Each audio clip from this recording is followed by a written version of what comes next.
Rob Zombie, Jason Blum, Damien Leone, David Gordon Green, Adam Green. These are just some of the names of people who changed the way we view horror, who changed the industry, who changed the world with their content. We are still talking about their movies, whether it be Rob Zombie's Halloween, Eli Roth's Hostel 2, or Adam Green's Victor Crowley. The 2000s truly were a beacon for the horror genre, and probably the one true great golden age. And though the filmmakers I mentioned directed some of the greatest horror movies ever made, there is something I'm leaving out. One of the most defining things that changed horror forever. And that is the work of Michael Bay's Platinum Dunes Company and the remakes they produced. The remakes that Platinum Dunes produced were game changers, truly changing the industry and the way we view movies. I mean, these guys were even able to take, nothing like movies that people don't care about, like The Hitcher, and turn them into modern classics. Again, a gritty, grisly movie we are still talking about today. They first made their true mark with the Texas Chainsaw Massacre remake. Starring Jessica Biel from the show Friends. I believe she played, Phoebe or something. I don't know, it doesn't really matter. You only really need to know this chick from this movie because this movie rules. The Texas Chainsaw Massacre blows the original out of the water. It's not even comparable. The original features no gore. It's just goofy, outdated. It's not scary. This new one, it's intense. You really are afraid of Leatherface.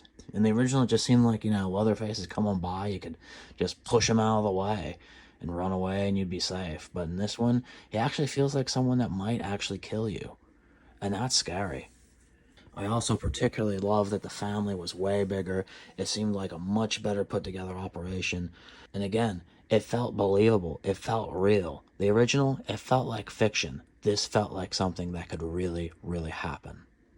They followed this movie up with the excellent Texas Chainsaw Massacre, The Beginning, which is still the definitive Texas Chainsaw Massacre origin story. Though Leatherface was a pretty good movie, I would say that this is the one that you need to see. The Nightmare on Elm Street remake, to me, is a truly special experience. It felt like they took the concept of Freddy, because Freddy is always a character that I've wanted to like, but I haven't really been able to get into, whether it's just because the movies themselves have felt too dated, or, I just thought it was just too silly. But this was a Freddy that was scary. He looked like a real burn victim. He didn't look like he was some, stupid, generic knockoff pizza.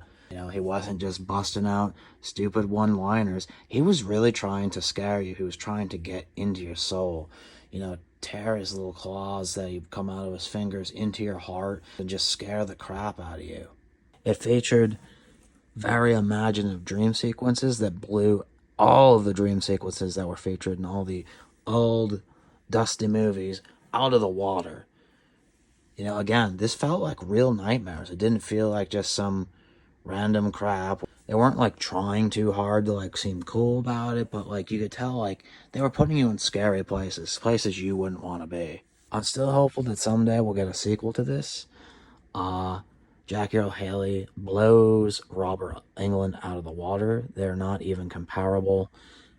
I would definitely say Jackie is my Freddy for sure. The Friday the 13th remake seemed controversial at the time, but it's a perfect retelling of the original movie while adding in a lot of new flair. It was really cool to see Jason kind of evolve into the character we knew him to be from the original movie. Starts in the movie as just some little kid who's mad that his mom is dead or whatever. I'm pretty sure they added that in for this one. And he doesn't even have the hockey mask in most of the movie, or, at least for a while. He's wearing, some, potato sack-like thing. And I thought that was a really cool look, a really original look, and it kind of made me wonder, why Jason hadn't really, worn more than a hockey mask before. Because the hockey mask in particular, I don't think it's scary. I know it's, an iconic look, but, that potato sack's pretty creepy. It would have been cool to, see Jason kind of experiment around with, more masks in the other movies. But this was easily my favorite Friday the 13th movie. And like I said, they stuck with the original story and kind of made it their own. So I definitely think it's one of the better remakes. It's kind of up there alongside like, Rob Zombie's Halloween remake, which I've already mentioned is an excellent, like genre-defining masterpiece. Though I don't think it's quite that good. It's a pretty close like second. The original Amityville Horror is quite honestly just some kind of snooze fest. It's just like all these like stupid like priests and stuff just walking in the house and just going, yeah, it's kind of spooky in here. Like, I don't know. I don't think you should stay in this house. And then eventually, the family they get spooked and then they move out, and that's pretty much it. You know, it's a boring movie. I'm surprised it even exists. But again, Platinum Dunes came in and they said, you know what? This movie is dusty. It's out of date. It's not scary. Let's like, let's just kind of like actually make like a good ghost movie. And they did it. And again, like, they've got the one true king, Ryan Reynolds, in it. And, again, like one of the greatest contributions to the genre, period. You know, love Deadpool, love Ryan. This is his movie, absolutely his movie. He shares it with all these ghosts, and this is the movie they should have just made from the get go. Those are my thoughts on, again, probably the most single important horror company in the history of horror. So let me know. Comment down below. Do you have any, Platinum Dunes horror memories? Would you like to see them, come back and try and remake something else or make a sequel to one of their remakes?